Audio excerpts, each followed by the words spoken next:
The first sign that Ariana Vanderbilt's perfect annual garden party was about to be spectacularly ruined wasn't the cruel, muffled laughter aimed at her pregnant daughter-in-law, Claire.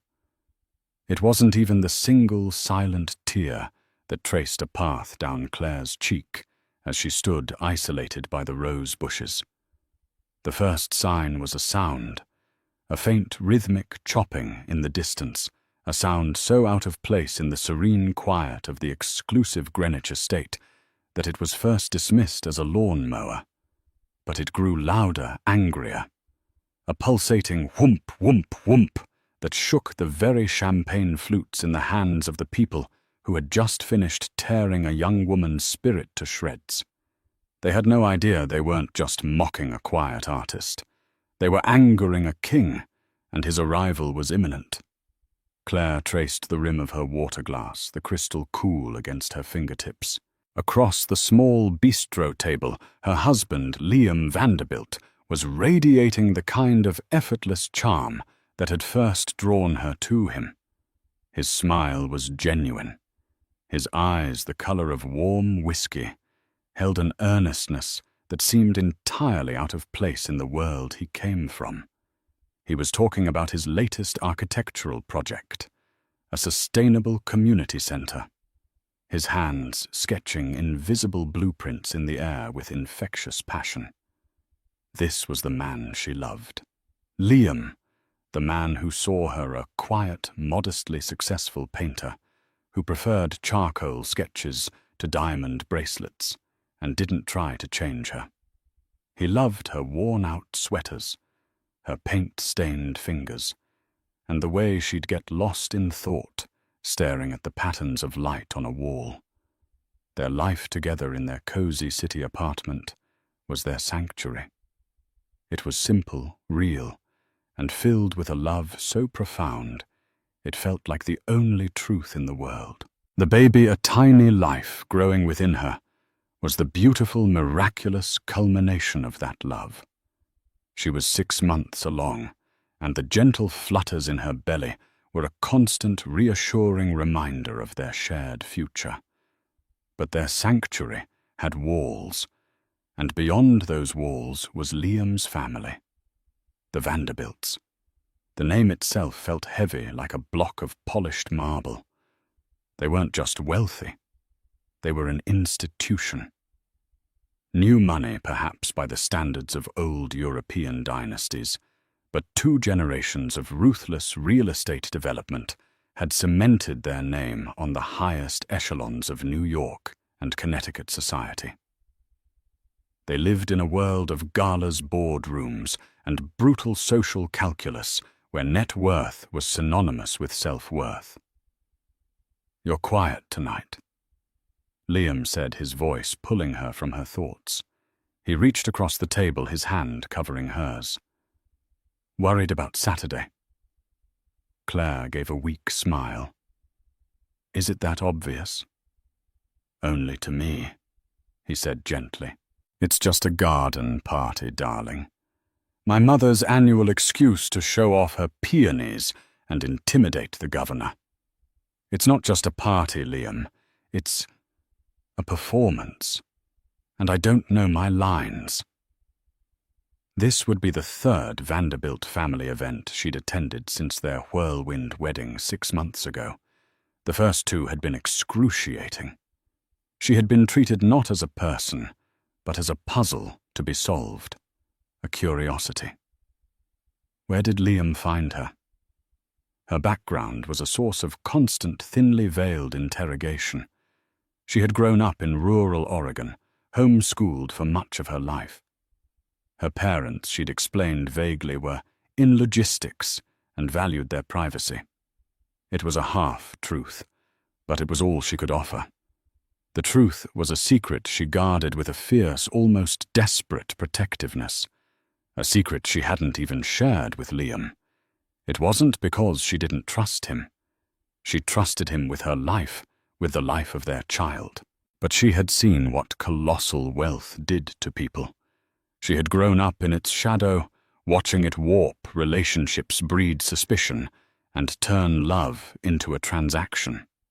Her father, a man whose name was whispered with a kind of awe in circles the Vanderbilts could only dream of entering, had raised her to value anonymity above all else. "Let them love you for the contents of your soul, not the contents of my vault," he had told her time and time again. And so she had built a life for herself on her own terms. She sold her art under her mother's maiden name, lived simply, and when she met Liam at a small gallery opening, she had felt for the first time seen for exactly who she was. Telling him the truth felt like a betrayal of that pure connection, like introducing a poison into their perfect world. She was terrified that the number attached to her family name would change the look in his eyes, forever placing a golden barrier between them. "You don't need lines." Liam squeezed her hand. "Just be you. That's all I want. And if my mother says one word out of line, I'll handle it." She knew he would try, but Liam, for all his goodness, was blind to the nuances of his mother's cruelty.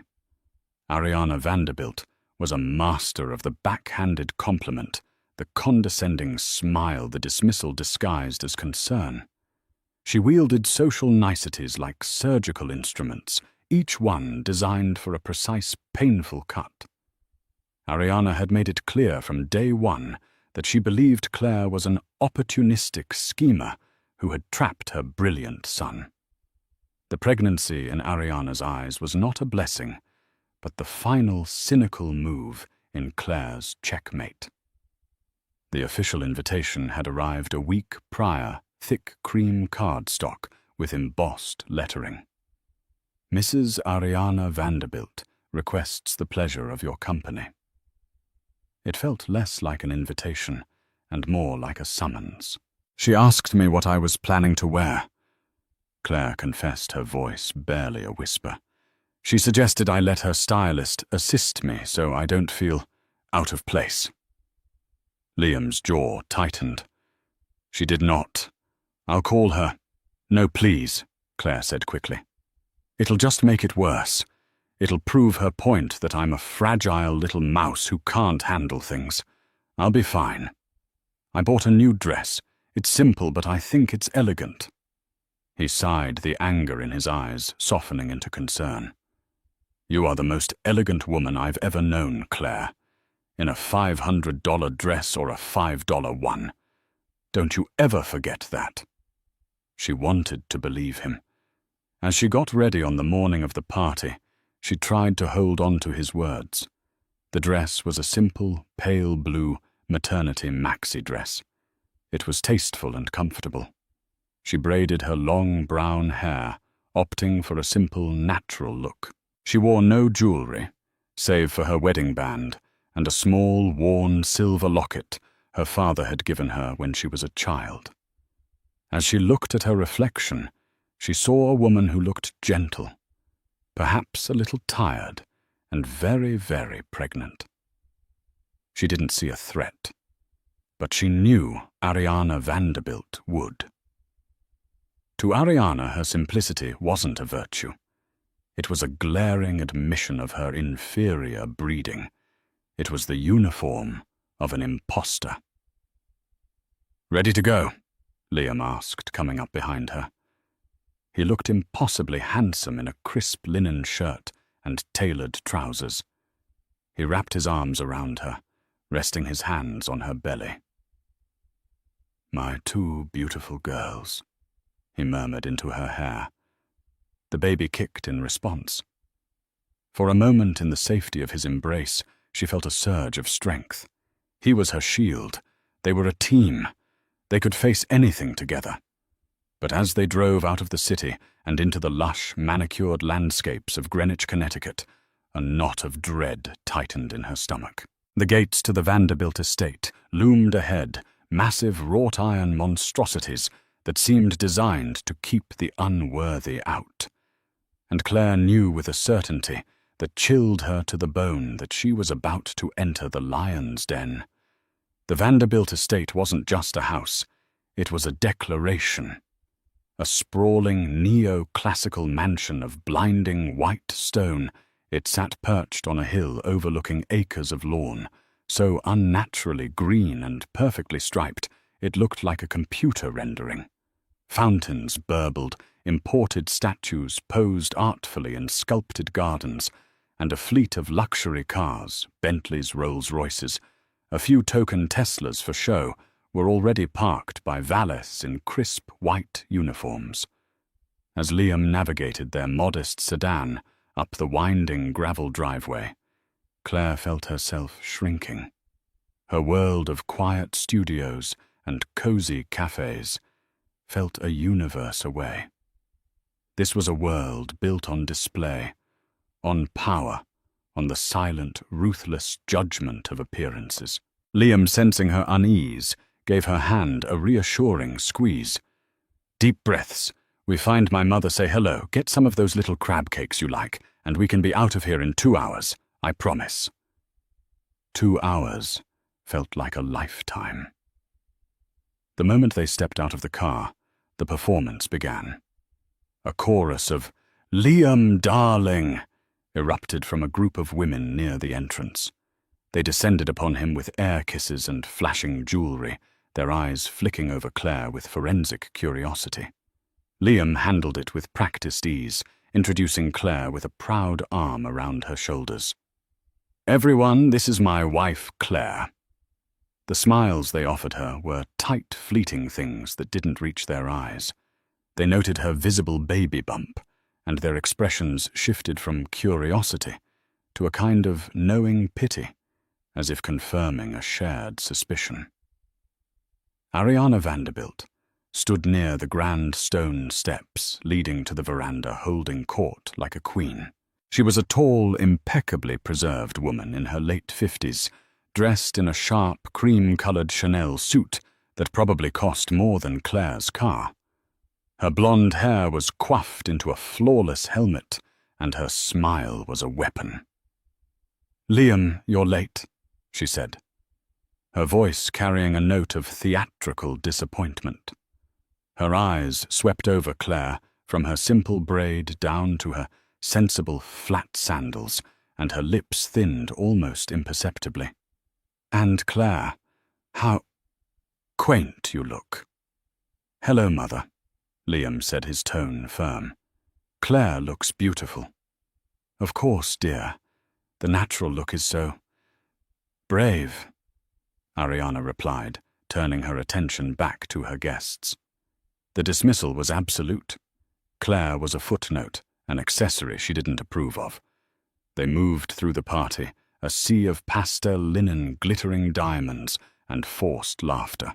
Liam was constantly being stopped by business associates of his father, old family friends, and people whose names blurred into a single generic monolith of wealth. Claire stayed by his side, a polite smile fixed on her face, feeling like a ghost. The conversations around her were a dizzying mix of stock portfolios, summer plans in the Hamptons, and gossip about who was buying which yacht. It was a language she didn't speak. When someone did bother to ask her a question, it was always the same. "So, Claire, what is it that you do?" The emphasis was always on the do, as if her entire existence could be distilled into a job title. "I'm a painter," she would reply. "Oh, how lovely. A hobbyist?" A woman with a face stretched taut from surgery asked. "I sell my work," Claire said quietly. "Mostly landscapes." "Landscapes? That's nice," the woman said, her eyes already scanning the crowd for someone more important to talk to. She felt Liam's frustration growing alongside her own humiliation. He tried to steer the conversation, to praise her talent, to show them who she really was. But it was like trying to stop a tide. Their minds were made up. The true ambush, however, was waiting by the champagne fountain. Madison Davenport, Liam's ex-girlfriend, was holding a flute of bubbly, looking like she'd stepped out of a magazine advertisement.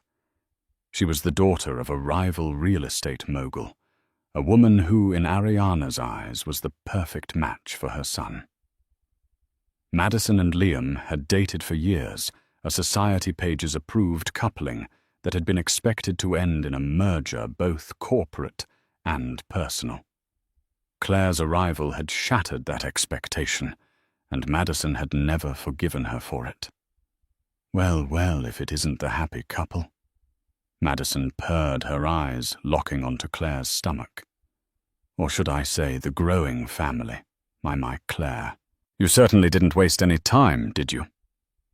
Liam stepped forward, his body language instantly protective. Madison, that's enough.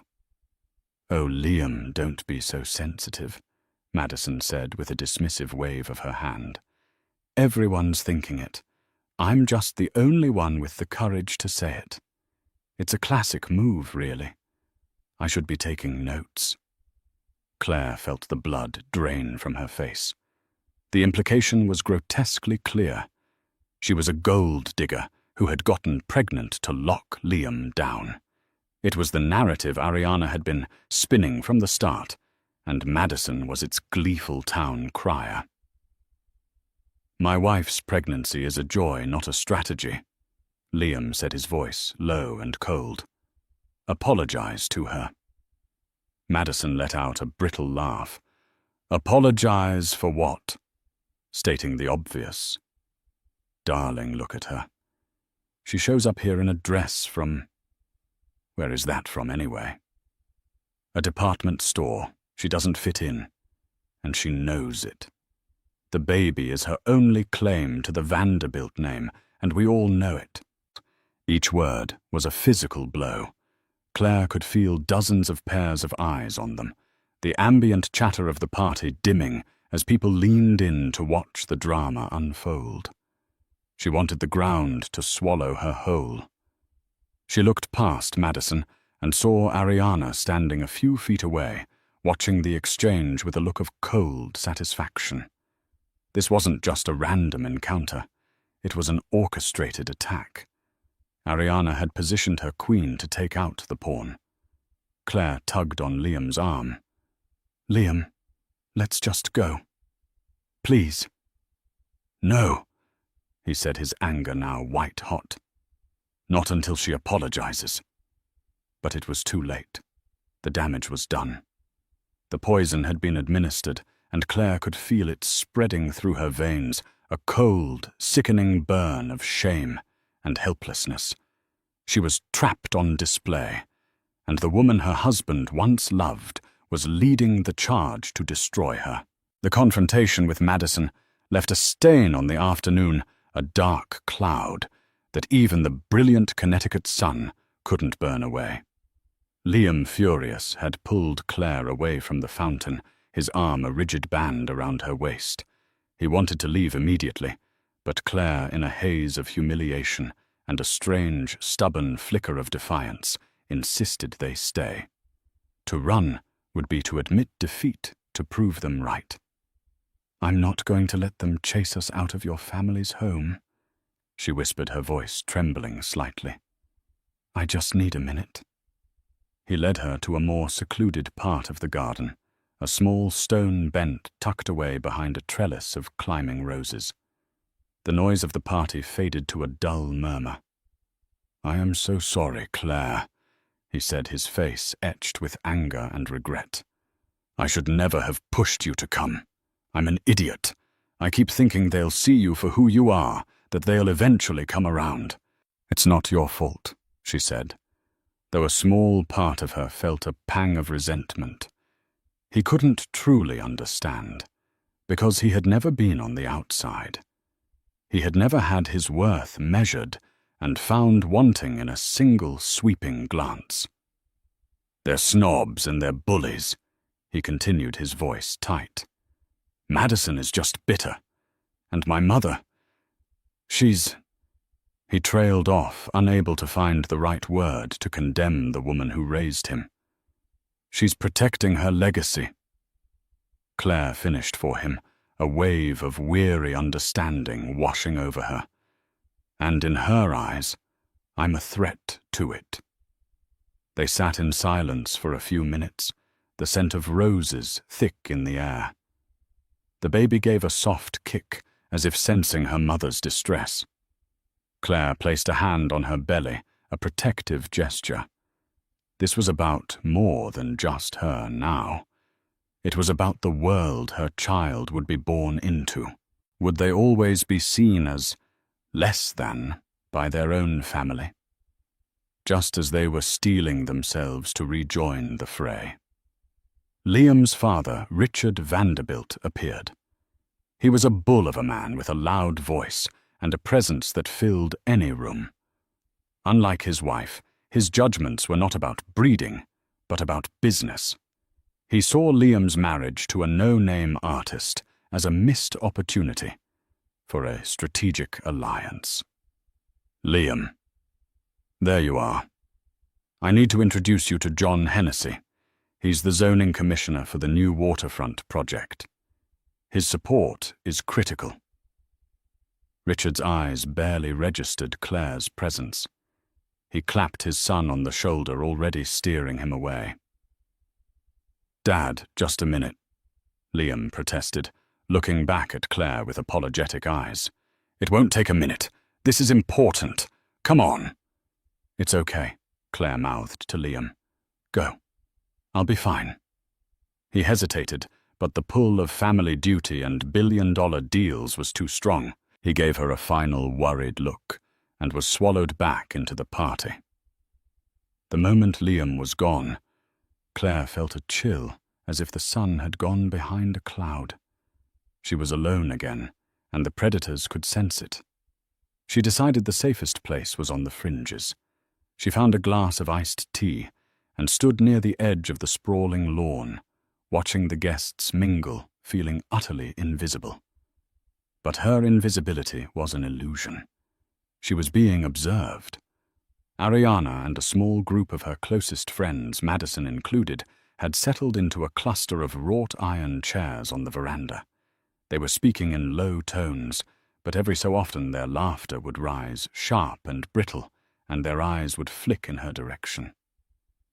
Claire didn't need to hear the words to know she was the subject of their conversation. They were dissecting her like a science project, her simple dress, her lack of jewelry, her quiet demeanor. Each observation was surely another piece of evidence in their case against her. "See, she doesn't belong. She's a fraud."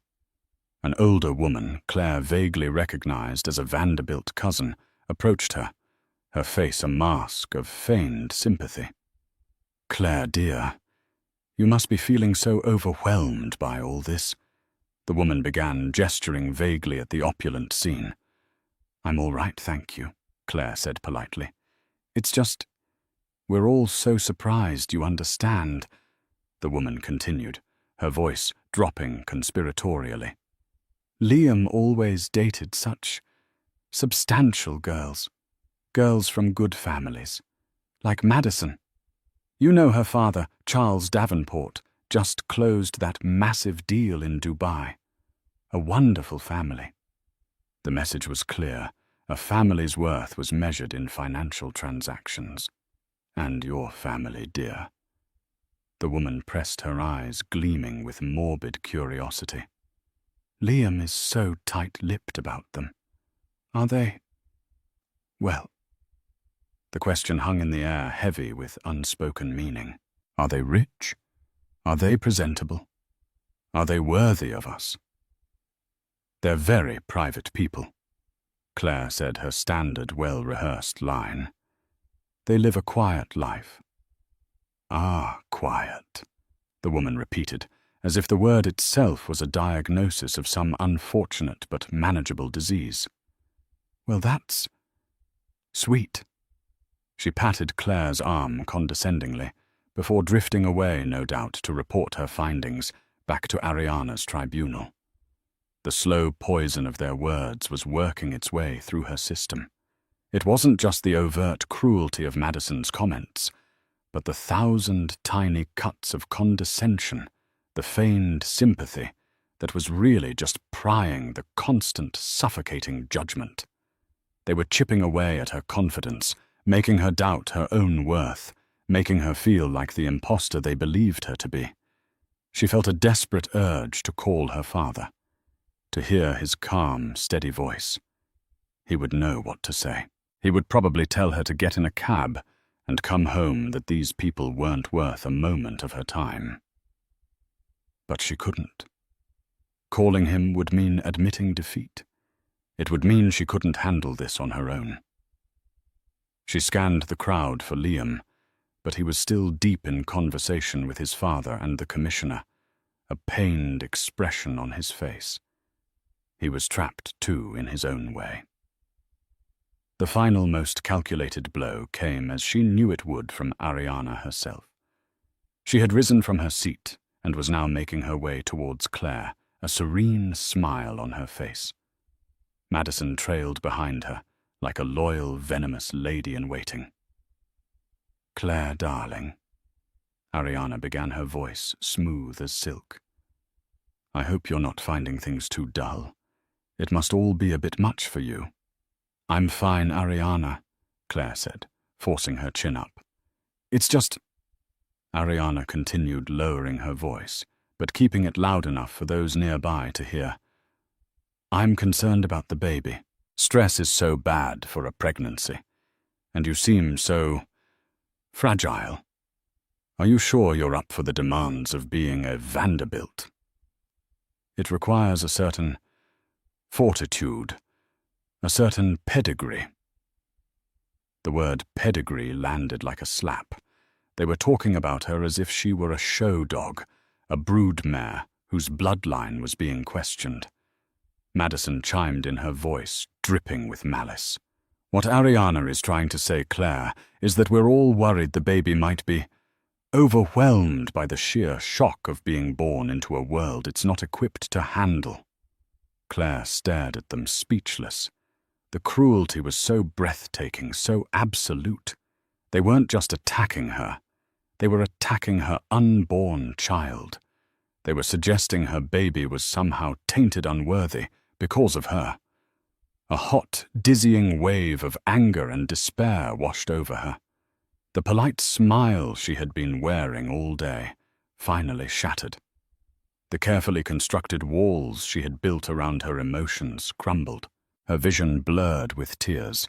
She had to get away. She had to escape before she completely fell apart in front of them all. This wasn't a party anymore. It was a public execution. The world seemed to narrow to a pinpoint of sound and light. The laughing faces of Ariana and Madison, the murmuring of the guests who had overheard the clinking of glasses, it all swirled into a nauseating cacophony. Claire's heart hammered against her ribs, a frantic, trapped bird. The insult against her child was a line she never imagined they would cross. It was a cruelty so profound it stole the air from her lungs. "Excuse me." She managed to choke out her voice, a fractured whisper. She turned and fled. She didn't run, but she walked as fast as her swollen ankles would carry her, away from the veranda, past the pristine flower beds, towards the far edge of the vast lawn. She didn't look back to see Liam, who was finally pushing his way through the crowd, his face a mask of thunder. She just needed space. She needed to breathe air that wasn't thick with their contempt. She finally stopped near an ancient oak tree at the boundary of the manicured lawn, its shade offering a sliver of solace. The party was a distant tableau of pastel colors and muted sound. Here she was hidden, but the humiliation was a physical cloak, heavy and suffocating. Tears she had been holding back for hours finally streamed down her face. They were hot tears of anger, of shame, of profound loneliness. She had tried so hard. She had been polite. She had been quiet. She had endured their condescension with a forced smile. But it was never going to be enough. To them, she would always be the girl from nowhere, the stain on their perfect family portrait. The baby fluttered inside her, a frantic little dance that mirrored her own agitated heartbeat. Claire wrapped her arms around her belly, a primal protective instinct kicking in. It was one thing to endure their scorn herself, but to have them project it onto her innocent unborn child was unbearable. They had questioned her pedigree. The irony was so bitter it tasted like acid. Her family's pedigree could buy and sell the Vanderbilts 100 times over without noticing the transaction. Her father wasn't just in logistics. Alistair Vance didn't just run a company. He commanded a global empire. Vance Global was a behemoth in private aviation logistics and cutting-edge tech, a silent titan whose influence extended into governments and markets worldwide.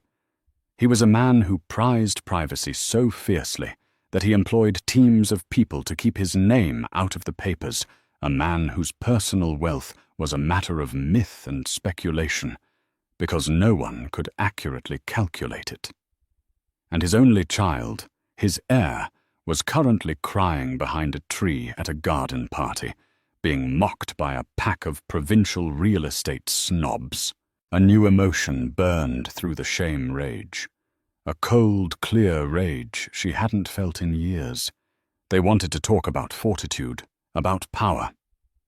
They had no idea what power was. They flaunted their new money like a gaudy costume, while her family wore their influence like a second skin, unseen, unspoken, but absolute. She had wanted to do this on her own. She had wanted her marriage to be a space untouched by the complexities of her background. But they had pushed her. They had cornered her, hurt her, and threatened the sanctity of her child's future. They had left her no choice. Her hand trembled as she pulled her phone from her small purse. Her thumb hovered over the single contact, saved under Dad.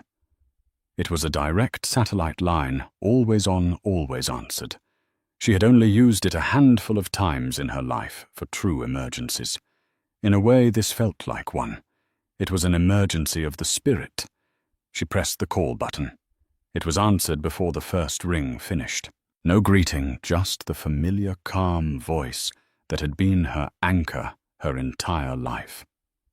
Claire, what's wrong? He could hear the distress in her silence. Daddy. Her voice broke the single word conveying all her pain. I'm sorry to bother you. You are never a bother. Talk to me. Where are you? I'm at Liam's parents' house, in Connecticut. She could hear the faint sound of a jet engine in the background on his end. He was probably in the air halfway across the world. What have they done? His voice was still calm, but it was a dangerous calm now. The calm of a storm gathering force far out at sea. She couldn't bring herself to repeat the vile words. They're just awful. They said things about the baby. She choked on a sob. I want to go home. Can you come get me? Please. It was a plea she hadn't made since she was a child, sick at a sleepover. The request felt juvenile, weak, but she didn't care anymore. She had reached her limit. There was a brief pause on the line. She heard him speak to someone else, his voice muted but decisive. Divert to Westchester County Airport, now, and have the chopper on standby. Tell them 5 minutes after we land. The destination is a private residence in Greenwich. I'm sending you the coordinates. He came back on the line to her. The jet engine sound was gone. He must have been in a soundproofed office on his plane. His voice was warm and solid as stone. I was over Ohio. I'm on my way. I will be there in less than an hour. Find a safe place to wait for me. I will come to you directly. Directly? Claire asked, confused. But the traffic from the airport. There won't be any traffic, he said, simply. The statement was absolute, unquestionable. Just stay put, sweetheart. I'm coming. The line went dead. Claire slid down to the base of the oak tree, her back against the rough bark. An hour. He would be here in an hour. Relief warred with a new terrifying anxiety. She had just lit a match. She had no idea how big the fire would be. Back on the lawn, the party continued oblivious. Liam had finally cornered his mother, his voice a low, furious growl. Ariana looked irritated, dismissive. Madison was smirking. They thought they had won. They thought the little mouse had scurried back to her hole, defeated. They had no idea that a dragon was coming. And he was coming for his daughter. The first 45 minutes after the phone call were the longest of Claire's life. She remained by the oak tree, a solitary figure, watching the party from a distance. She saw Liam break away from his mother and start searching for her, his face a storm of anxiety. He called her phone, but she silenced it, letting it go to voicemail. She couldn't face him yet. She couldn't explain what she had just set in motion. Her own actions felt unreal, like something from a dream. The sun began its slow descent, casting long shadows across the impossibly perfect lawn. The party had reached its peak. The laughter was louder, the conversations looser. Ariana Vanderbilt was gliding through the crowd, a triumphant smile on her face. Her problem, the unsuitable daughter-in-law, had been successfully vanquished, sent scurrying to the sidelines. Her world was back in order. And then came the sound. It started as a subtle vibration, a low hum that was more felt than heard. A few guests paused, tilting their heads. It grew, steadily resolving into a deep, rhythmic chopping. A whoomp, whoomp, whoomp that was utterly alien to the genteel atmosphere of the garden party. "Is that a helicopter?" someone asked, looking up at the clear blue sky. Richard Vanderbilt grumbled to a guest beside him. "Probably the traffic report chopper from the city. They have no respect for private airspace." But this was no news helicopter. The sound intensified, growing from a nuisance to a deafening roar that vibrated in everyone's chest. The rhythmic thumping was now a physical force, rattling the champagne glasses on the serving tables. Conversations sputtered and died as every head turned towards the sky. Liam finally spotted Claire by the tree and started walking towards her, his face filled with relief and confusion. "Claire, what's going on? Are you okay?" But Claire's eyes were fixed on the sky above the tree line. A monstrous shape appeared. It was a Sikorsky S-92, a colossal machine typically used for offshore oil rig transport or heads of state. Sleek, impossibly black, it blotted out the sun as it descended. This was not an aircraft. It was a statement of overwhelming power. Panic and confusion rippled through the party. Guests backed away from the lawn, shielding their eyes. The downdraft from the massive rotors hit the ground like a hurricane. Napkins flew into the air, a tray of canapés was sent scattering, and women shrieked as their carefully styled hair was whipped into a frenzy. Ariana's prize-winning peonies were flattened against the earth. The helicopter didn't circle or wait for permission. It descended with unnerving precision, its landing gear extending as it aimed for the very center of the Vanderbilt's pristine, multi-million-dollar lawn. The one Richard Vanderbilt had just resodded at a cost Claire couldn't even fathom. "What in God's name is happening?" Richard bellowed, his face turning a shade of purple. "Is it the police? A medical emergency?" Ariana stood frozen on the veranda, her face a mask of horrified disbelief. Her perfect party, her perfectly ordered world, was literally being blown apart. The massive helicopter touched down with a final ground-shaking thud, its engines beginning to wind down, but the rotors still spinning with formidable speed. The sheer audacity of it was breathtaking. No one landed a private helicopter on a residential lawn in this part of Greenwich, without a dozen permits and a flight plan filed weeks in advance. To do so was an act of supreme, untouchable arrogance. A door on the side of the aircraft slid open. For a moment nothing happened. The entire party, over 100 of the East Coast's most influential people, stood in stunned, silent witness. Liam had reached Claire's side, grabbing her arm. "Claire, what is this?" "Do you know what's happening?" Claire couldn't speak. She just pointed. A figure emerged from the dark interior of the helicopter and stepped onto the lawn. He was a man in his late 60s, dressed not in a flashy suit, but in simple, tailored grey trousers and a dark cashmere sweater. He was tall and lean, with a full head of silver hair and a face that looked like it was carved from granite. He moved with an unhurried, deliberate grace, completely unbothered by the wind from the slowing rotors or the 100 pairs of eyes fixed upon him. He didn't look at the crowd. He didn't look at the mansion. His gaze scanned the edge of the lawn until it found the one person he was looking for. His eyes met Claire's. A murmur went through the crowd as a few people, mostly titans of finance and industry, recognized the man. It started as a whisper, then grew into a wave of shocked disbelief. "Is that—" "It can't be." John Hennessy, the zoning commissioner, Richard Vanderbilt, had been so eager to impress, went pale. "My God," he breathed. "That's Alistair Vance." The name dropped into the party like a bomb. Alistair Vance, the reclusive billionaire.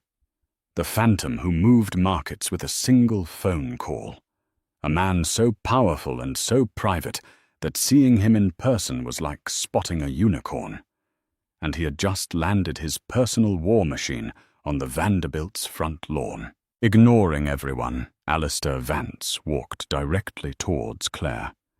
He moved with the quiet authority of a man who had never in his adult life had someone tell him no. The crowd parted before him as if by magic.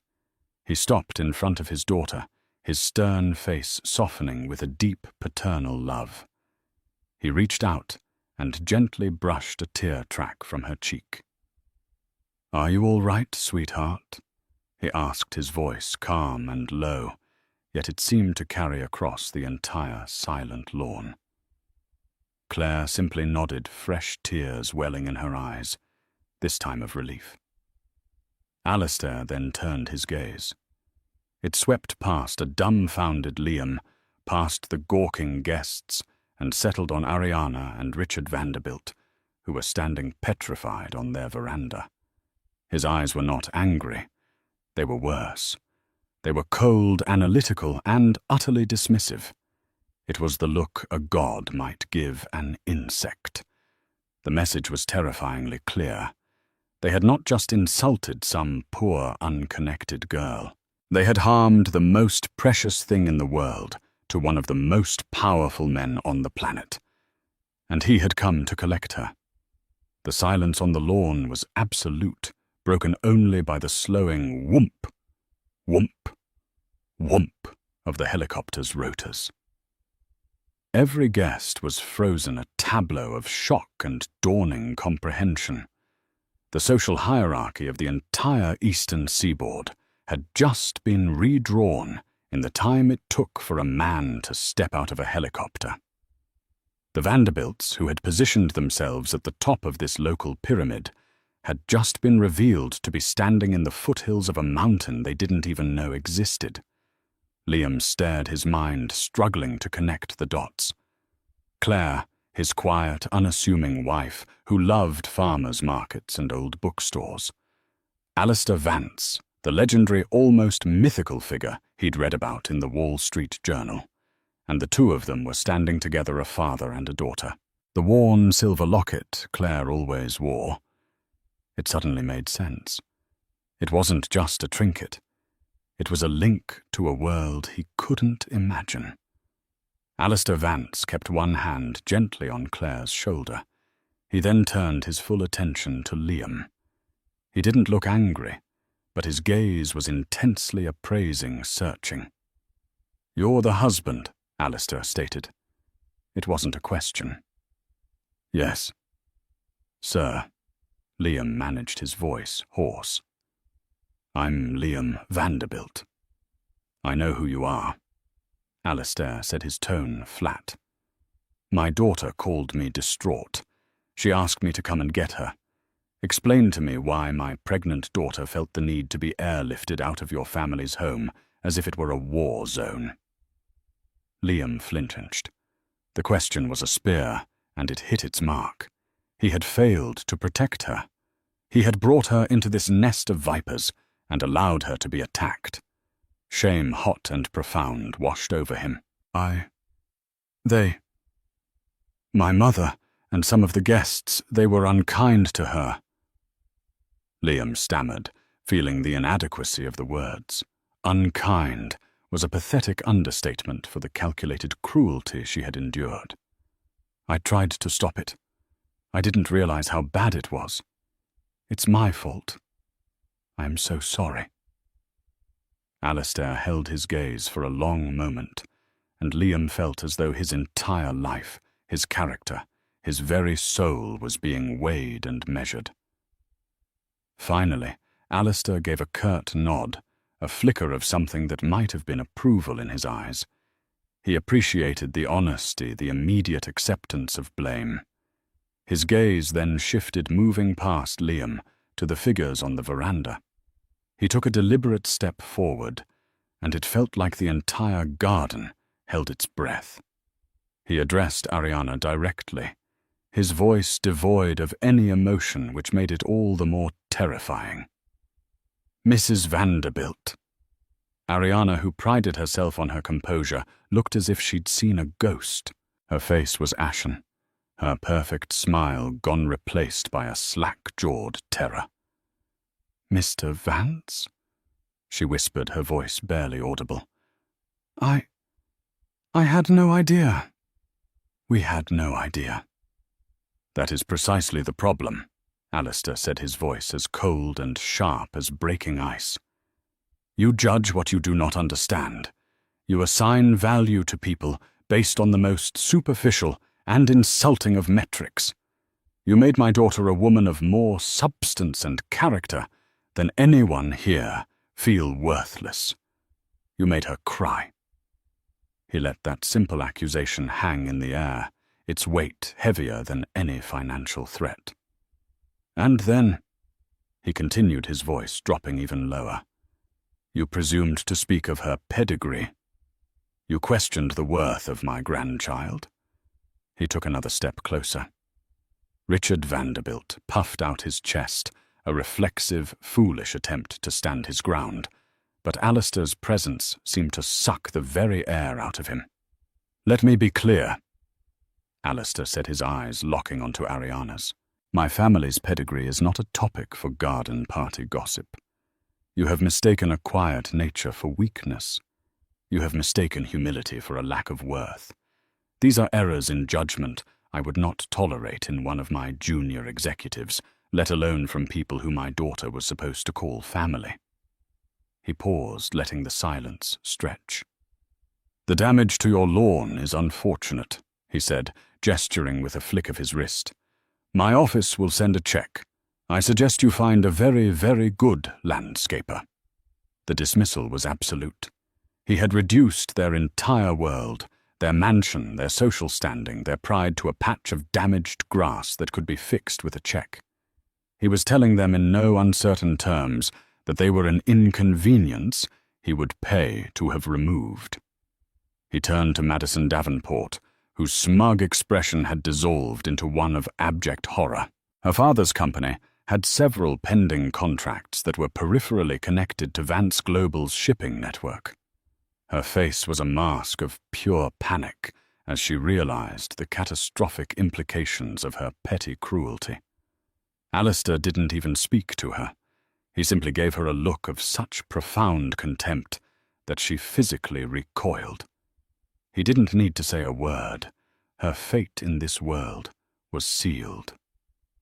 Finally, he turned back to Claire and Liam. "We're leaving," he said gently. "Liam, you are my daughter's husband and the father of my grandchild. You are welcome to come with us." It was a test. He was offering Liam a choice: stay here in the wreckage of his family's social standing, or come with them into a world he didn't understand. Liam didn't hesitate. He looked at Claire, at her tear-stained face, at the protective way her father stood beside her. And the choice was the easiest one he had ever made. His family was here. This woman and the child she carried. "Of course," Liam said, his voice firm and clear. He took Claire's hand, lacing his fingers through hers. "Wherever Claire goes, I go." Alistair Vance nodded once, satisfied. He led them across the lawn towards the waiting helicopter. As they walked, the assembled guests, the powerful, the wealthy, the arrogant, averted their eyes. They looked down at their shoes, at their drinks, anywhere but at the procession. They were ashamed. They were terrified. They had backed the wrong horse in a race they didn't even know they were running. As Claire was helped up into the luxurious cabin of the helicopter, she took one last look back at the party. Ariana was leaning on her husband for support, her face crumpled in ruin. Madison was standing alone, ostracized. The perfect garden party was over. The helicopter door slid shut, sealing them in a world of quiet leather and polished wood. As the engine spooled up and the massive aircraft lifted off the ground, leaving the Vanderbilt mansion, shrinking below, Claire leaned her head on Liam's shoulder. She wasn't just leaving a party. She was leaving behind a life of fear and secrecy and flying towards a future where she would never again have to hide who she was. The reckoning was over, and a new beginning was just starting. The inside of the helicopter was another world. The roar of the rotors was muted to a distant humming pulse, insulated by layers of soundproofing. The cabin was more like the study of a 5-star hotel, with plush cream leather seats, polished mahogany accents, and a small, fully stocked bar. Claire, Liam, and Alistair sat in silence for the first few minutes of the flight, the surreal events of the past hour settling over them. Below, the sprawling estates of Greenwich gave way to the shimmering waters of the Long Island Sound as the helicopter banked west, heading towards the city. Liam was the first to speak, his voice quiet and heavy with emotion. He turned to Claire, his eyes filled with a love so deep it ached, but also with a profound sorrow. "I can't believe I never knew," he said. "Claire, why didn't you tell me?" Claire twisted her wedding ring around her finger. "I was afraid," she whispered, looking from her husband to her father. "I fell in love with you, Liam, with the man who saw me in that tiny art gallery, who didn't care what my last name was, or how much money was attached to it. I fell in love with our life, the one we built, that had nothing to do with all of this." She gestured around the opulent cabin. "I've seen what this kind of wealth does." She continued, her voice gaining strength. "I've seen it make people suspicious, greedy, and unkind. I didn't want it to touch us. I didn't want you to look at me differently. I was so terrified of becoming Alistair Vance's daughter instead of just being Claire, your wife." Liam reached out, cupping her face in his hands. "Oh, darling. Nothing could ever change the way I look at you. Nothing. I fell in love with you, Claire. Not a name, not a bank account. You. Your kindness, your talent, your beautiful heart. That's all that has ever mattered to me." He leaned in and kissed her, a tender, reaffirming gesture that spoke more than words. "But I understand now. I understand the pressure you must have been under. And I'm so sorry I added to it by bringing you into their world." Alistair Vance, who had been watching the exchange with a quiet intensity, finally spoke. His voice was softer now, the hard edge of command gone, replaced by the gentle tone of a father. "He's a good man, Claire," he said, looking at Liam. "You chose well." He then turned to his son-in-law. "Liam, I apologize for the dramatic nature of my arrival. But when my daughter calls me in distress, I do not stand on ceremony." "Sir, you have nothing to apologize for," Liam said earnestly. "You did what any father would do. You protected your daughter. I should have done a better job of that myself." "You stood up to your family for her," Alistair countered. "I have my people look into anyone who gets close to Claire. The reports on you were surprising. An architect from a wealthy family who chose to focus on community projects instead of skyscrapers. A man who by all accounts was genuinely in love with a woman he believed to be of modest means. You passed a test you didn't even know you were taking." The revelation stunned Liam. He had been vetted, investigated.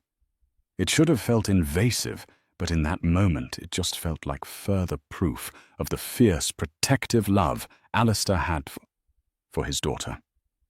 "Where are we going?" Claire asked, looking out the window, as the skyline of Manhattan appeared a glittering jewel against the twilight. "To your home," Alistair replied. "The city apartment is yours, a wedding gift I purchased for you under a trust. I figured you'd need a sanctuary from them." Claire looked at Liam, her eyes wide. Their cozy apartment, their safe haven, had been a gift from her father all along. It was another layer of his unseen protective influence. As the helicopter began its descent towards a private helipad in the city, Claire felt the last of the day's tension melt away. The humiliation, the fear, the anger. It was all fading, replaced by a profound sense of peace.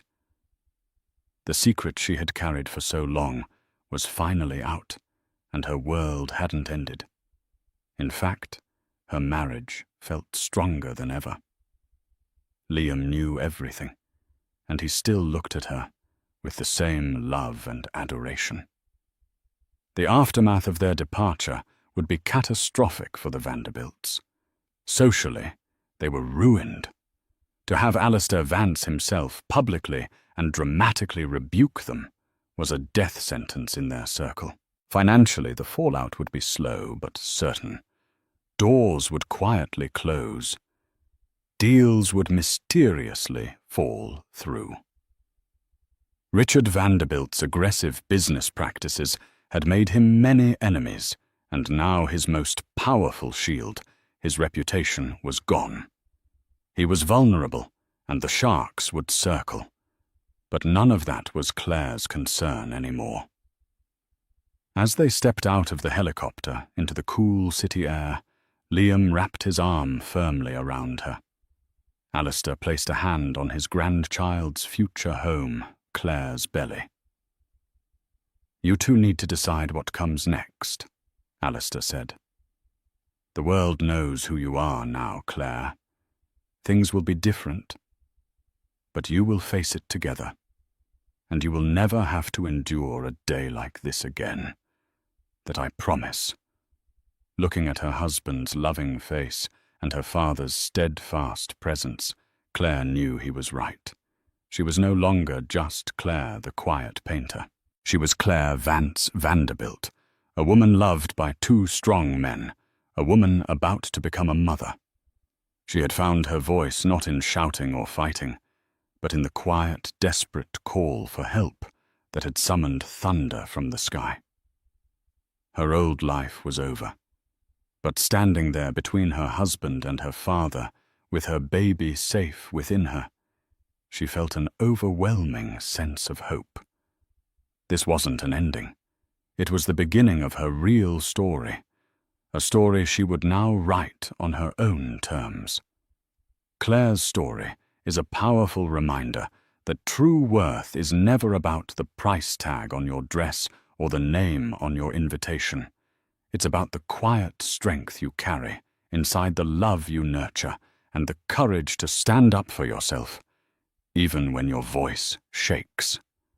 The world is full of people like the Vanderbilts who judge based on superficial standards, and people like Madison, who build themselves up by tearing others down. But as Claire learned, humility is not weakness, and a quiet life does not mean a powerless one. The most powerful people are often the ones who don't need to announce it. What would you have done in Claire's place? Would you have endured the insults in silence, or would you have made that call? Let us know in the comments below. If this story of justice, love, and the ultimate family power play moved you, please give this video a thumbs up. Every like helps us share more stories like this. Don't forget to share it with someone who might need a reminder of their own inner strength. And most importantly, hit that subscribe button and turn on notifications so you never miss a new story from our channel. Thank you for listening. Sometimes it's not the moment everything breaks that hurts the most. It's realizing it had been breaking for a long time and you just didn't want to see it.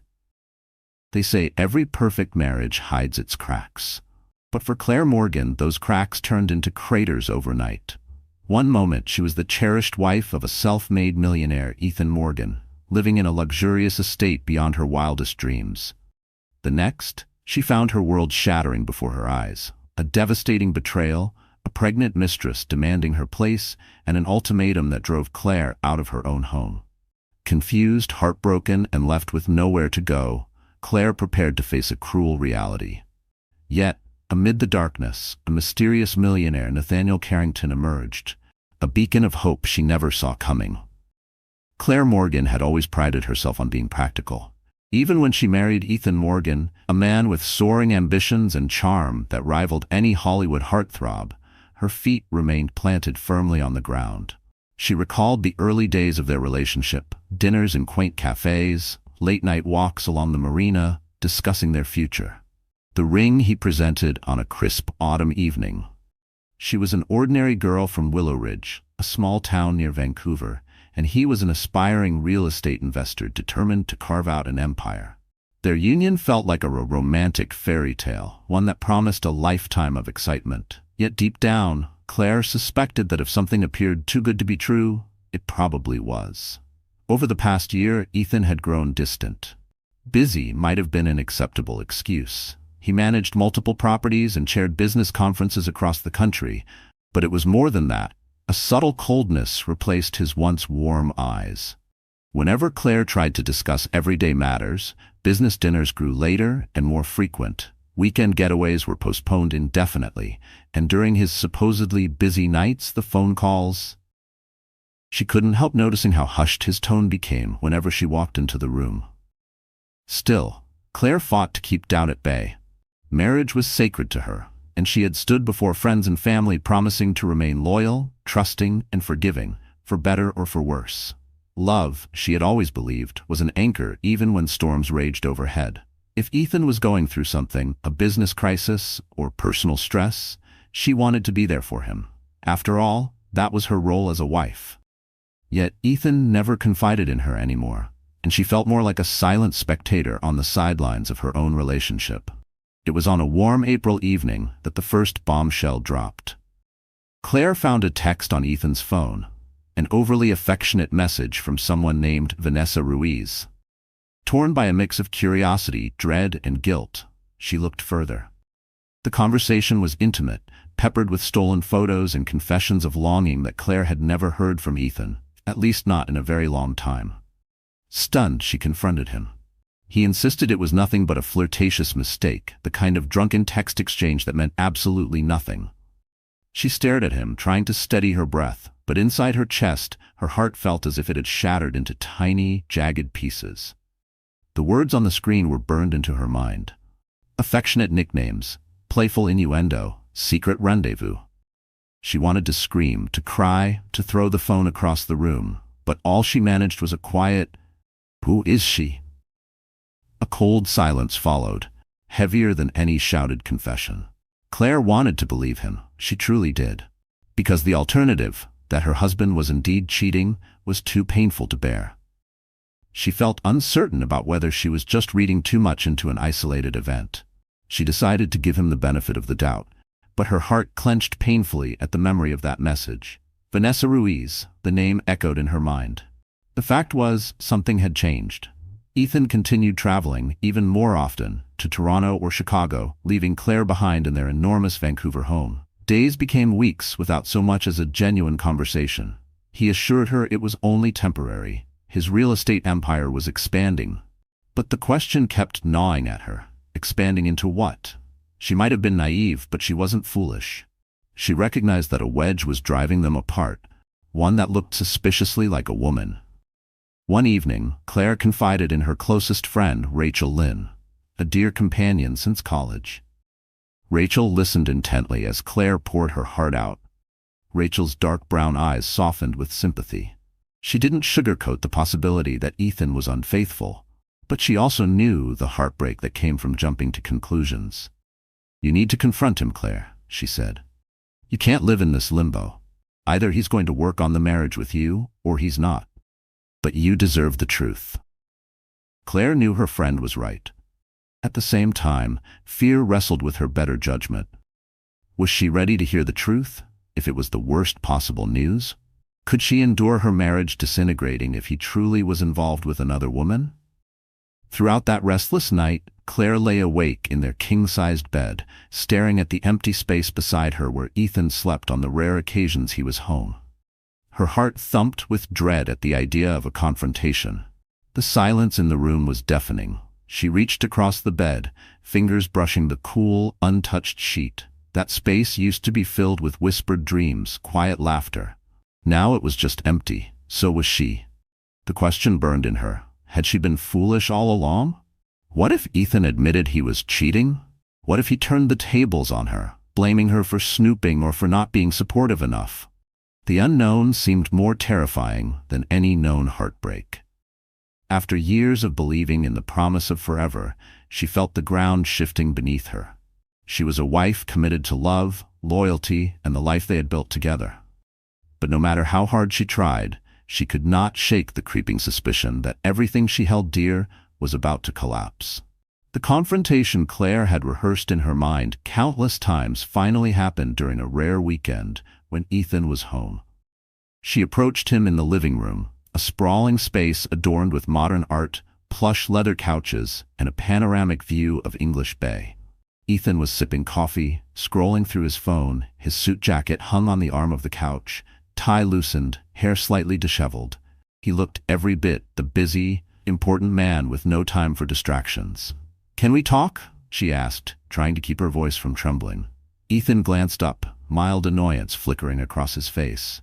"Sure, but make it quick, Claire. I've got to head out to a meeting soon." Claire's nerves were on edge. "I want to know what's going on. With you, with us," he shrugged. "I've told you 1,000,000 times. It's work. My schedule has been insane." "Ethan," she pressed, "I saw the text you received from Vanessa Ruiz. You promised it was just a mistake, but your behavior hasn't changed. You're never home, you're distant. I need to know, are you seeing her?" Silence hung between them, growing heavier by the second. Claire watched him carefully, noticing the way his jaw clenched and his eyes darted away. Finally, he sighed dramatically, as though her questions were an inconvenience rather than a legitimate concern. "Claire, I told you that text meant nothing. I keep telling you the same thing. If you can't trust me, that's your problem, not mine." She could hardly believe his tone. It stung, though something else tugged at her. Recognition that he hadn't explicitly denied anything. Instead, he deflected. Her heart hammered in her chest. "If it was nothing, why are you always so secretive, Ethan? If you've fallen out of love with me, just tell me." He looked away for a long moment, running a hand through his hair. Then he stood up abruptly, phone clutched in one hand. "I don't have time for this right now. I've got an important negotiation downtown. We'll talk later." He was out the door before she could utter another word. Claire stood there, tears pricking at the corners of her eyes, feeling foolish for thinking she could corner him into confessing. Doubt, denial, and heartbreak warred within her. She wanted to hold on to the hope that her marriage was salvageable, but all signs pointed to a growing darkness beneath Ethan's polished exterior. Her thoughts kept straying to Vanessa Ruiz. Who was she? Why was Ethan so protective of her identity? Claire decided to do something she never imagined she would. She hired a private investigator. It felt drastic, but her gut screamed that she needed answers. If there was more to this story, she had to know. She contacted a discreet agency, recommended by her friend Rachel. The investigator, a man named Julian Cross, was older, calm, and discreet. Over a quick phone call, he explained he would quietly follow Ethan, document any suspicious behavior, and report back. Within days, Julian provided a preliminary update that shattered whatever illusions Claire clung to. Ethan wasn't just meeting clients at his late-night dinners. He had been spotted with Vanessa Ruiz, tall, strikingly beautiful, with cascading dark hair, entering exclusive restaurants, hotels, and even a private penthouse in downtown Vancouver. The pictures were fuzzy but incriminating enough. A swirl of disbelief and betrayal washed over Claire. Yet, as devastating as it was, part of her felt oddly relieved to finally have proof. At least she wasn't imagining things. Ethan was living a double life. The guilt of distrust lifted, replaced by heartbreak, and something more potent, anger. She had tried to be the loyal wife. She had given him her trust, her devotion, and years of unwavering support. Now she realized how cheaply he had thrown it all away. Claire confronted him one evening as soon as he walked in. She waited in the foyer, a folder of Julian's photographs clutched in her hand. Before Ethan could set down his briefcase, she thrust the damning evidence at him. He flipped through the photos, and for a moment his face went pale. But Ethan's shock quickly turned to anger. "You had me followed?" he barked. "This is how little you trust me? You haven't given me a single reason to trust you." Claire shot back, her voice trembling. "You lied to me, Ethan. Look at these photos. I know everything." He closed the folder and tossed it onto a nearby table. His silence was damning. He didn't bother offering any elaborate excuse or apology. Instead, he shrugged as though cornered. "Fine," he muttered. "I won't insult you with denials anymore. I am seeing Vanessa. Are you happy now?" Claire's heart felt like it had been impaled. Tears threatened to spill, but she refused to break down in front of him. "How? How could you do this to me, Ethan? To us?" He ran a hand over his face, as though her question was a bothersome riddle. "Things change, Claire. People change. Do you think I'm the same man you married, the same man from Willow Ridge? We live in a different world now. I have bigger responsibilities, bigger goals." Her voice cracked. "We took vows. You promised?" "Promises made in a different context," he interrupted, eyes cold. "Look, I'm not some starry-eyed dreamer anymore. I've built a reputation, wealth, and a life that requires certain sacrifices. You can't expect me to remain the same small-town guy." His words stung, an undeniable blow to the idealistic foundation of their marriage. She searched his face, hoping for a sign of remorse, but found nothing. Instead, a steely determination glinted in his eyes. It was in that moment she understood. The man she had loved no longer existed. In his place stood a stranger, ruthless, unrepentant, and dismissive of the life they had once built together. Claire's tears finally spilled over. She retreated up the grand staircase, feeling more alone than ever in her own home. She locked herself in the guest bedroom. She couldn't bear to stay in the master suite that now felt haunted by betrayal. She realized that the simplest illusions she'd believed in had collapsed. Their marriage might have only been a stepping stone for Ethan's ambition, an accessory to his shining image. Where her love had been real, his had evidently faded, replaced by a thirst for something else, adventure, danger, or the thrill of a new conquest. She remembered Rachel's words, "You deserve the truth." Well, she had it now, and the truth was a blade that cut deeply. In the days following the brutal confession, Claire tried to envision her next move. Part of her wanted to scream at Ethan, demand a divorce, and walk away from the opulence that now felt tainted by his lies. Another part, perhaps more vulnerable, still harbored the faint hope that he would come to his senses, realize he was destroying everything for a fleeting affair, and beg for forgiveness. But Ethan remained indifferent, rarely even coming home. When he did, they barely acknowledged each other. Then, on a muggy June evening, Ethan returned to the house, accompanied by Vanessa Ruiz. Claire had been sitting in the living room, numb to the flickering television, when they strolled in. Vanessa was indeed stunning, wearing a fitted designer dress that accentuated her figure, her hand resting protectively over her midsection. Claire's heart sank at the sight. Vanessa's belly had a slight but unmistakable bump. "This is my house too," Vanessa said matter-of-factly, as though she were discussing the weather. "And I have nowhere else to go." Claire looked to Ethan, hoping this was some twisted joke. Instead, Ethan stepped forward, unashamed. "Vanessa's pregnant," he announced, his expression unnervingly calm. "It's my child. I promised her I would take care of her, so she's moving in." For a moment, Claire felt the world tilt under her feet. "You're throwing this at me out of nowhere," she whispered, voice shaking. Ethan exhaled. "It's not out of nowhere. Our marriage hasn't been working, and now Vanessa's expecting my child. I need to be by her side." Claire stared at him, a heart-wrenching realization surging through her. Her marriage was over. Any pretense of healing or reconciliation had vaporized. "What about me? I'm still your wife. What do you expect me to do now?" Vanessa lowered herself onto the couch, a smug smile tugging at her lips. "I suggest you find somewhere else to stay, Claire. This environment is stressful for the baby, and I'd rather not deal with tension." The nerve of this woman, carrying the child of a married man and now ordering his wife to leave her own home. Claire's anger flared. "How dare you walk into this house and talk to me like that?" Ethan intervened, raising a hand as though pacifying two squabbling children. "Stop it, both of you. Look, Claire, I'll be honest. I think it's best you find somewhere else to live. I'll take care of the finances. We can come to some agreement, but Vanessa and I need our space." The words landed like a sledgehammer. Despite the extravagance of the mansion, it was her home, the place she had lovingly decorated, the setting of countless memories, big and small. Now Ethan wanted to uproot her simply because he had impregnated his mistress.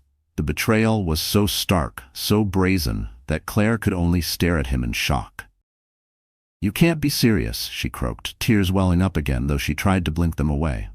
"I've never been more serious," Ethan replied coldly. "You and I both know we're done. Let's not pretend anymore. I'll send some staff to help you pack. You'll be taken care of financially, but I think you should leave tonight."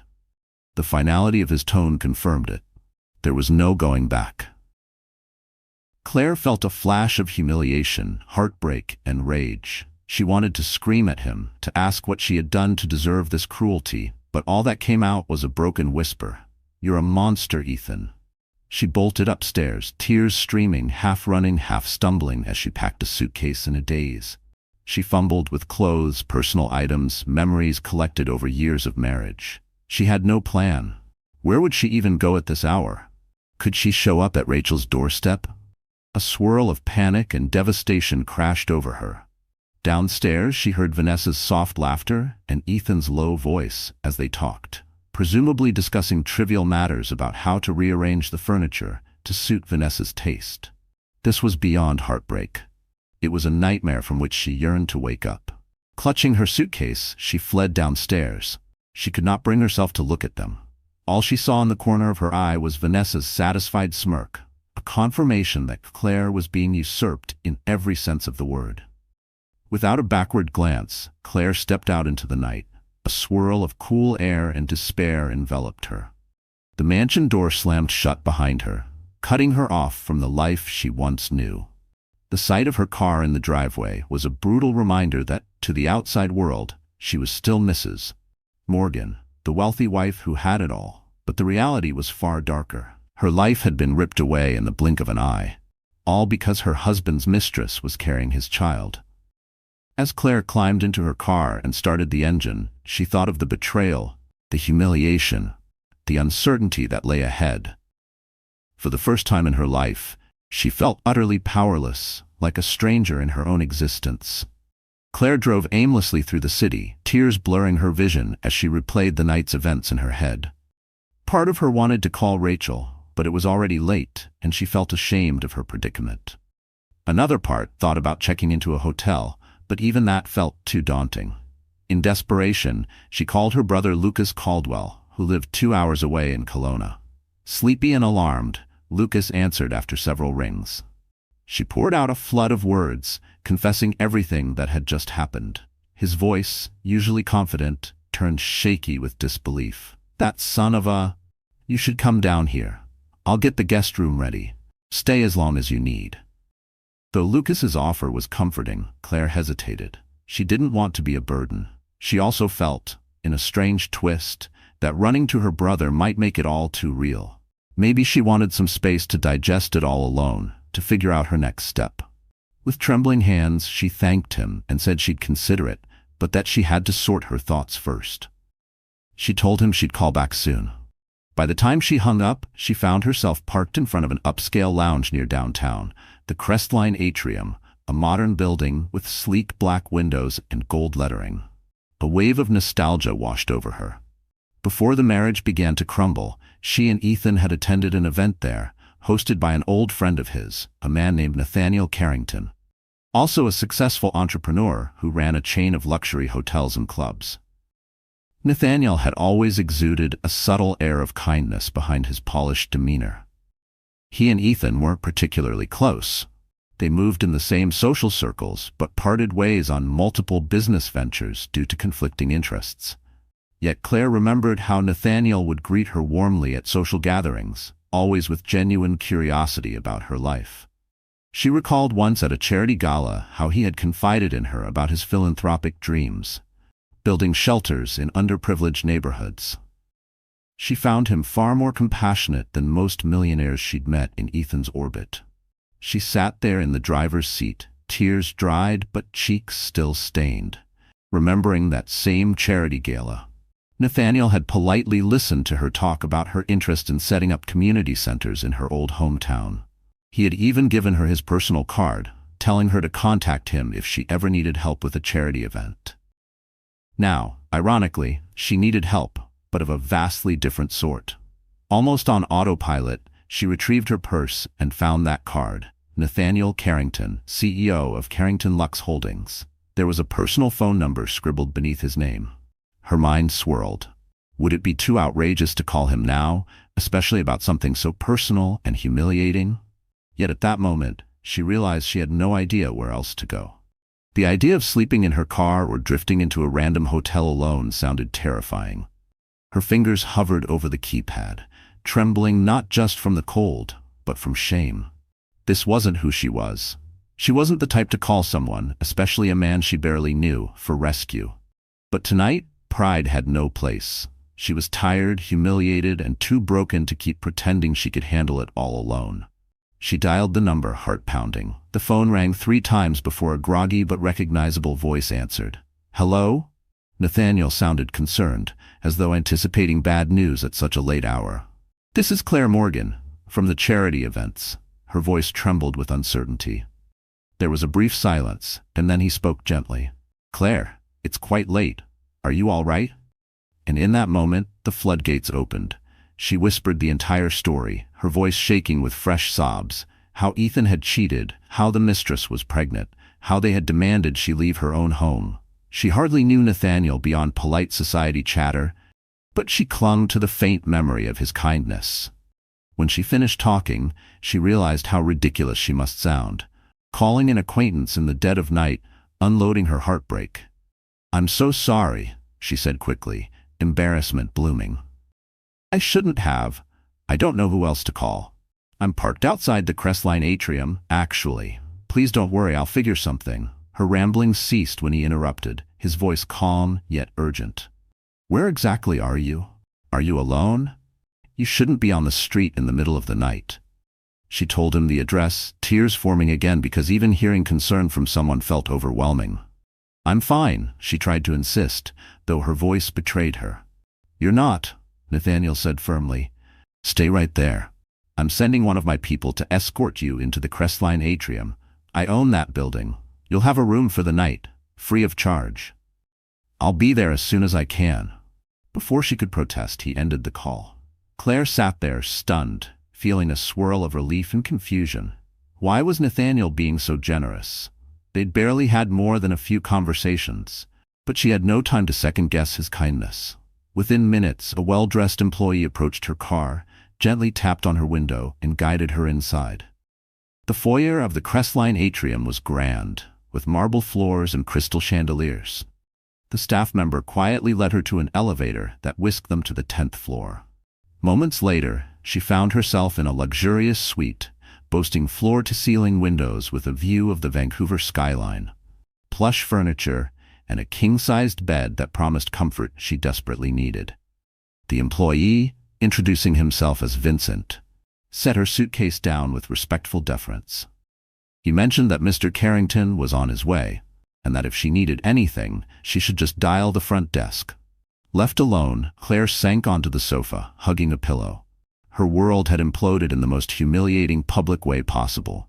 Yet here she was, safe for the moment, thanks to the help of a man she barely knew. Her emotions tumbled in confusion, heartbreak, and a curious gratitude. Some 30 minutes later, the room's doorbell chimed. Claire walked over cautiously and opened it to see Nathaniel Carrington. He was dressed casually in a black sweater and jeans, his sandy hair slightly tousled as though he had rushed out of bed. Concern etched his refined features. Without a word, he gently ushered her back into the suite, gesturing for her to sit on the sofa. "Claire, I'm so sorry for what you're going through," he said softly. His empathy was almost too much to bear. New tears welled up in her eyes, and she tried to stifle them. "Thank you for letting me stay here. I didn't know who else to call." Nathaniel sank into an armchair opposite her, maintaining a respectful distance. "You can stay as long as you need," he insisted. "No charge. If you prefer something more private, I have a property outside the city, a vacation home that's not in use right now. It's in a gated community, very secure.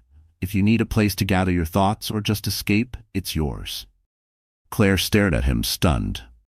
The kindness of this near stranger contrasted so sharply with the cruelty she had just experienced from her own husband. Overwhelmed, she could only manage a choked, "Thank you." Nathaniel gave a small nod and rose to leave. "I'll let you rest, but I'll check on you tomorrow. If you need anything, Vincent is on call tonight. And Claire, please know you're not alone. Sometimes life blindsides us, but you'll stand on your own 2 feet again. Until then, let me help." As he left, a warmth spread through Claire's chest, a flicker of hope in the midst of overwhelming despair. She curled up on the sofa, staring at the bright city lights outside. But as the silence settled, so did the weight of everything she had lost. Sleep evaded her that night. Even in the luxurious suite, her body remained tense, her mind haunted by Ethan's final words and the image of Vanessa in their home. Every time she closed her eyes, a memory ambushed her. An anniversary, a shared laugh, a quiet betrayal she hadn't seen coming. And for the first time since she had fled the mansion, she felt safe. But she also realized that safety didn't mean peace. Not yet. Morning arrived with the Vancouver sun peeking through the skyscrapers. Claire woke up in the plush bed, briefly disoriented by her surroundings, until the events of the previous night came rushing back. She dressed slowly, rummaging through the suitcase she had packed in a frantic rush. Then she stepped out into the hallway, heading downstairs to the elegant lounge for coffee. To her surprise, Nathaniel was already there, sitting at a small table near the window with a cup of coffee and a pastry in front of him. When he saw her, he stood, greeting her with a gentle smile. "Good morning, Claire. How are you holding up?" She gave a weary shrug, cheeks flushing. "I'm coping, I guess. Thank you for everything you did last night." He gestured to the seat across from him, and she sat down. "I'm sorry to be the one to bring this up," he began carefully. "But have you spoken to Ethan or anyone else since you left?" Claire shook her head, the memory still raw. "No, I don't think I can face him yet. He and his mistress basically told me to leave. I guess he'll send me the divorce papers eventually. I'm not sure." Nathaniel leaned back in his chair, a contemplative look crossing his face. "You deserve time to figure out what you want. You don't have to rush, but when you're ready, you may need legal counsel. If you'd like, I can recommend a reputable attorney, someone discreet who won't turn this into a tabloid spectacle." She nodded, her heart heavy but grateful for the guidance. "I would appreciate that." A quiet pause settled. Then Nathaniel spoke again, voice gentle. "I know we aren't close friends, Claire, but I want to help however I can. If you'd rather not stay in the city right now, I can have you taken to the lake house I mentioned. It's a peaceful place, outside the glare of the public eye." Claire thought of the large, hollow mansion she had just left, haunted by betrayal, and shuddered. Perhaps a tranquil retreat would do her good. "That sounds wonderful. I could use a little peace right now. Nathaniel pulled out his phone. I'll make the arrangements. It's completely up to you how long you stay. Later that afternoon, Claire found herself traveling to the Carrington Lake House, an hour's drive from Vancouver. The scenery was breathtaking. Tall pines lined the winding driveway, opening up to a secluded estate with a charming modern cabin perched on a hillside overlooking a shimmering lake.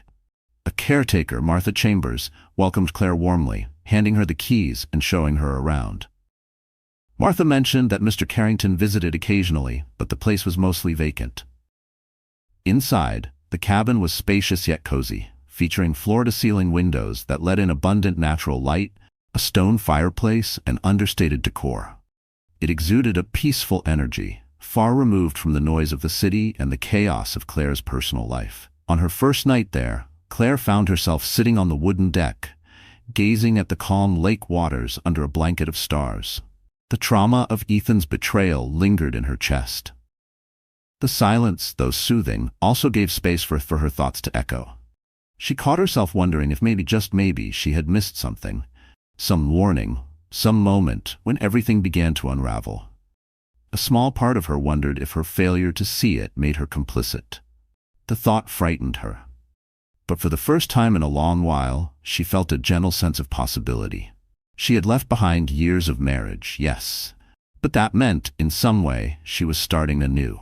The thought both scared and comforted her.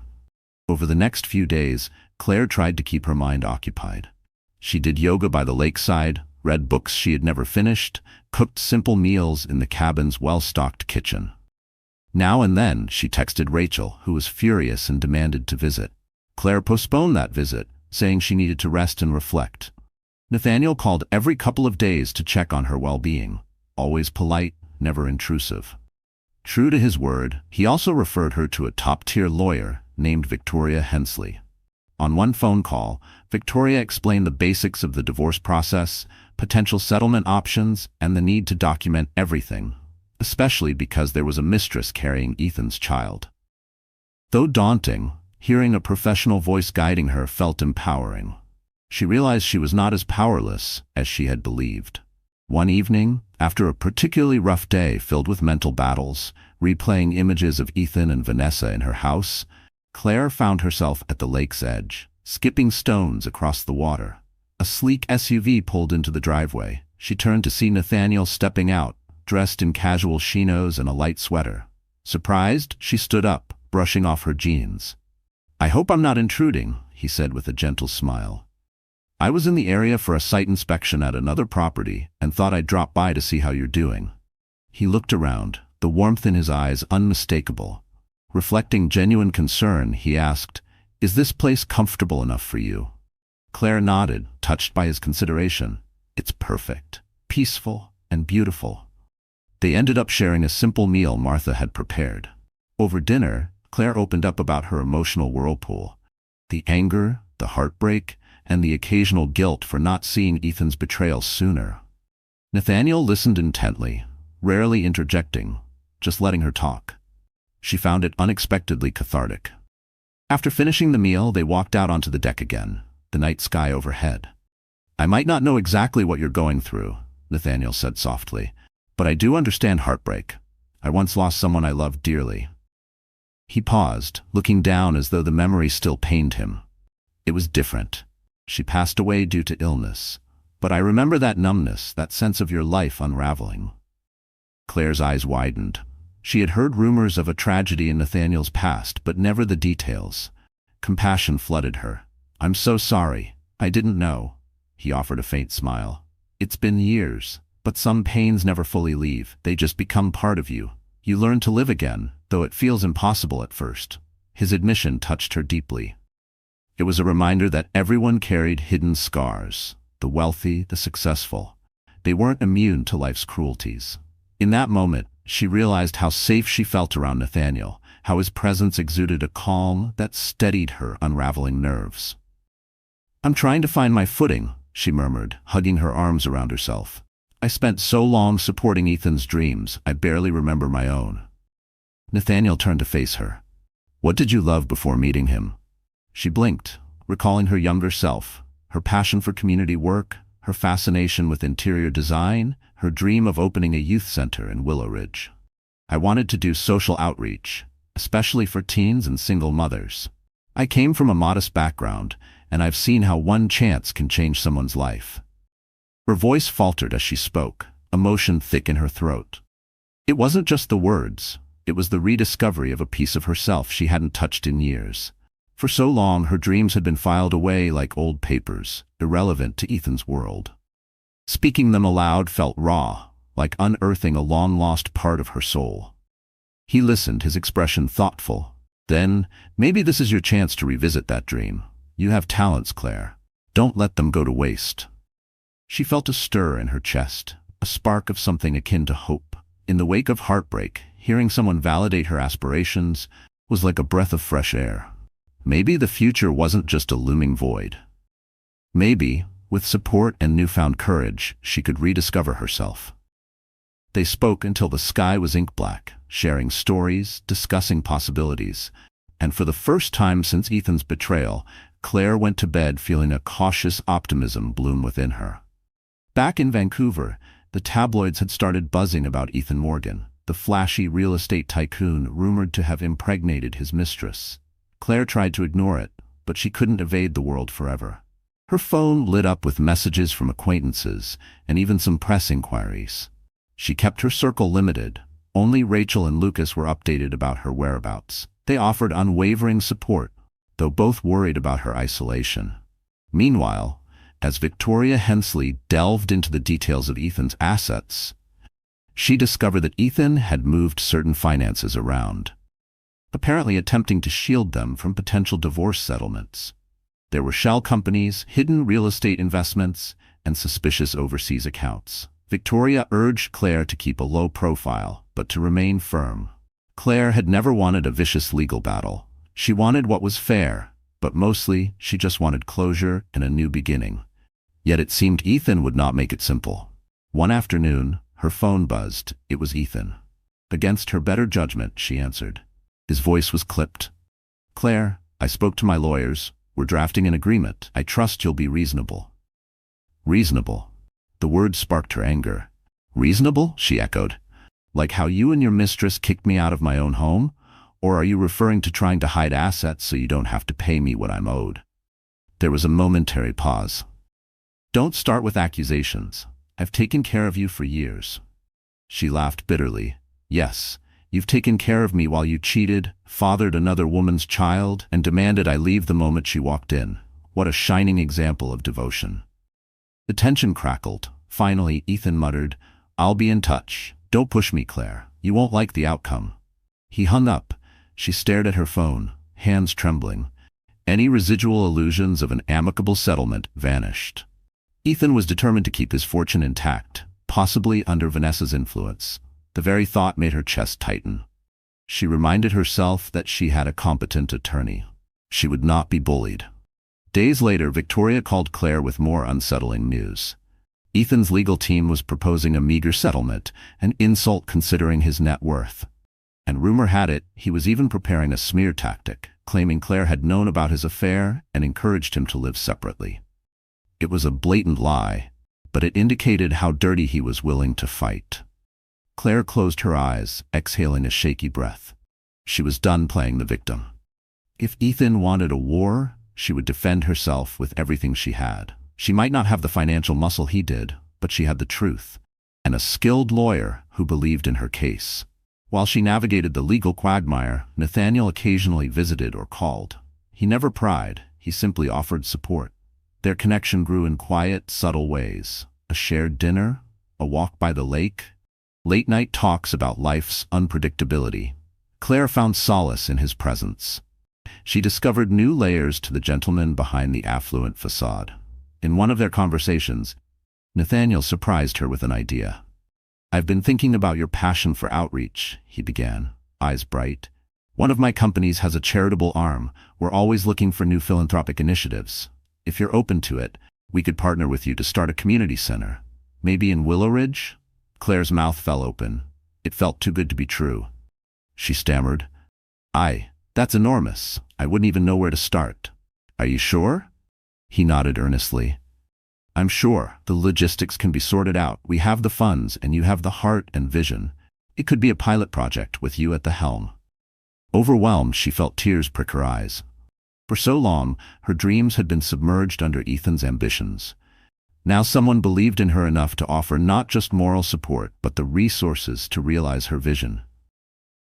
But along with the gratitude came a flicker of fear. What if she failed?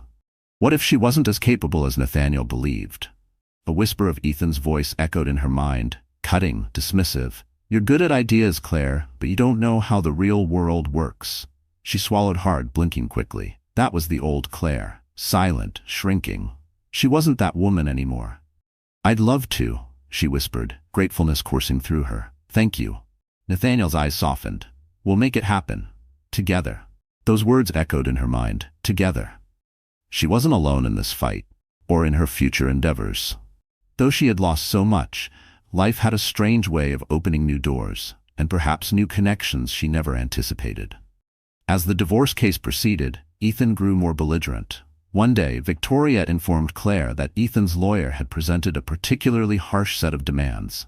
Ethan wanted to finalize the divorce quickly, offering a lump sum far below what she was legally entitled to, hoping Claire would crack under pressure.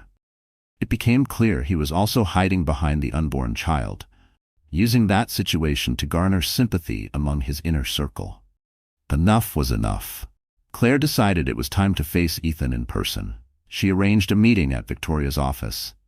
The tension was palpable the moment Ethan walked into the conference room, wearing an impeccably tailored suit, accompanied by his smug lawyer. Vanessa was absent, but had apparently become a fixture on the gossip blogs, flaunting her baby bump and her future Mrs. Morgan status.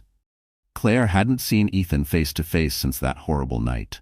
He looked older, more stressed, though he tried to mask it behind a stern expression. She felt a jolt of conflicting emotions, anger, sadness, and an odd sense of pity for the man who had let greed and lust erode his humanity. The negotiations started with formalities. Ethan's lawyer delivered his spiel about how Claire was adequately compensated for her years as Mrs. Morgan.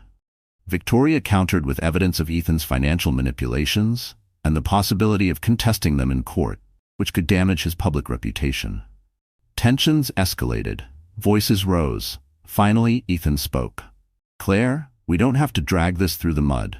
You'll get a comfortable settlement. Just sign and we can both move on. She stared at him evenly, refusing to be intimidated. Comfortable for who, Ethan? For you and your mistress who took my home and my marriage? No, we'll go to court if we must. I won't be bullied. The fury in his eyes was unmistakable. But Claire no longer cowered. She had discovered her resolve, nurtured by the realization that she deserved more than scraps of his conscience. She had a new life budding, with or without his money. In fact, as painful as it was, she realized she didn't need him or his fortune at all.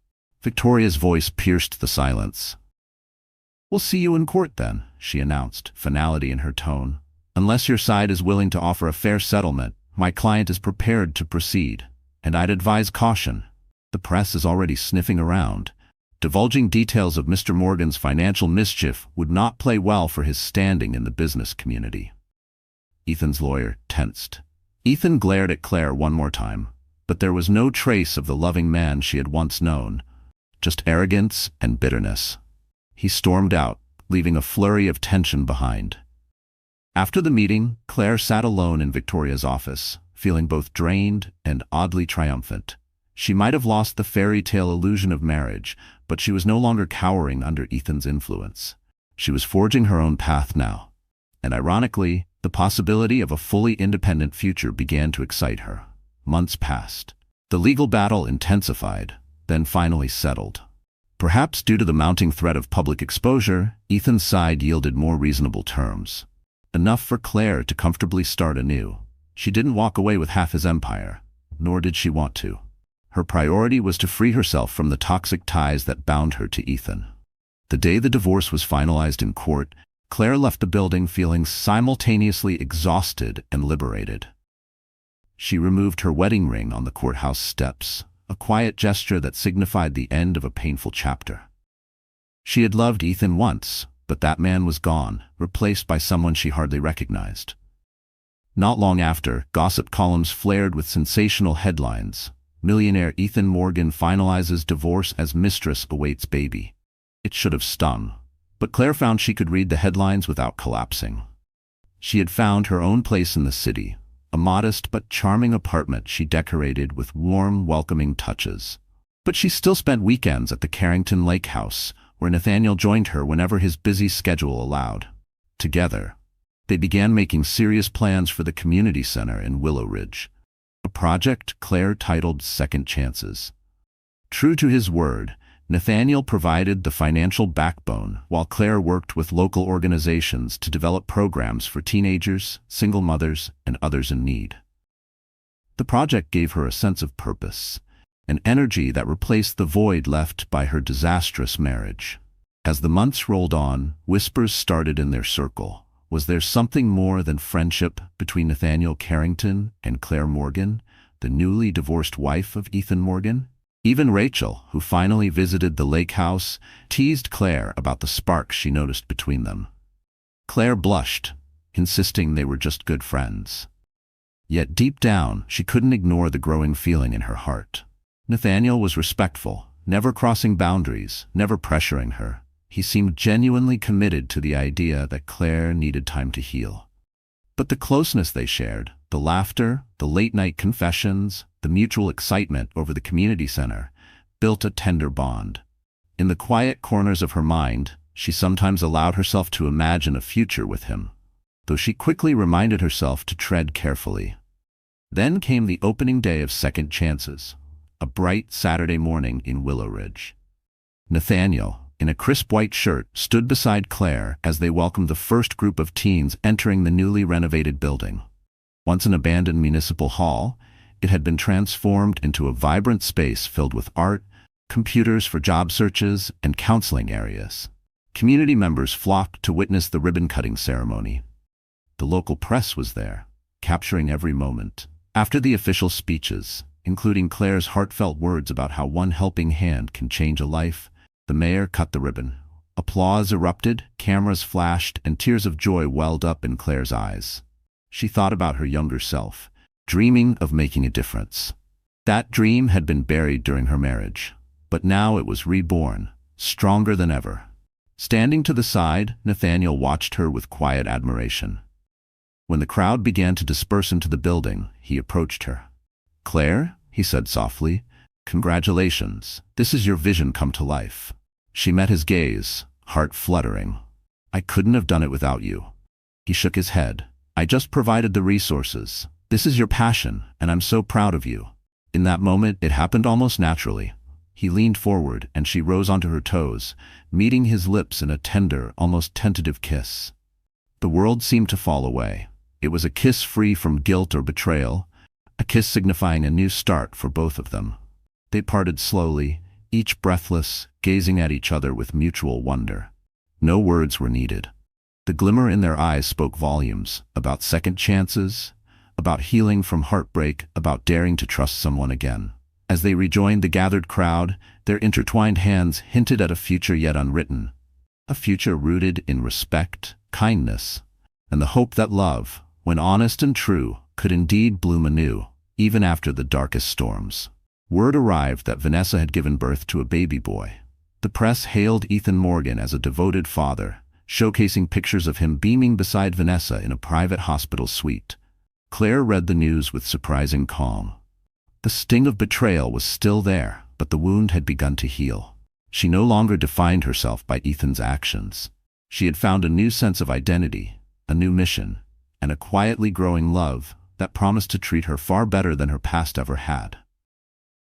One evening, as she sat by the lake with Nathaniel, she reflected on how drastically life had changed in just a year.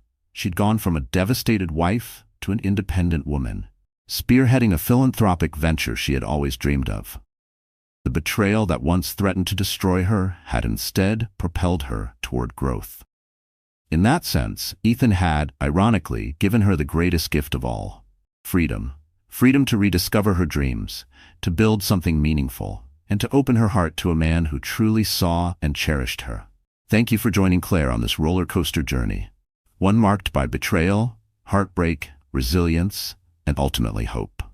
Her story reminds us that even when we're blindsided by life's toughest storms, we can rise from the ashes stronger than ever.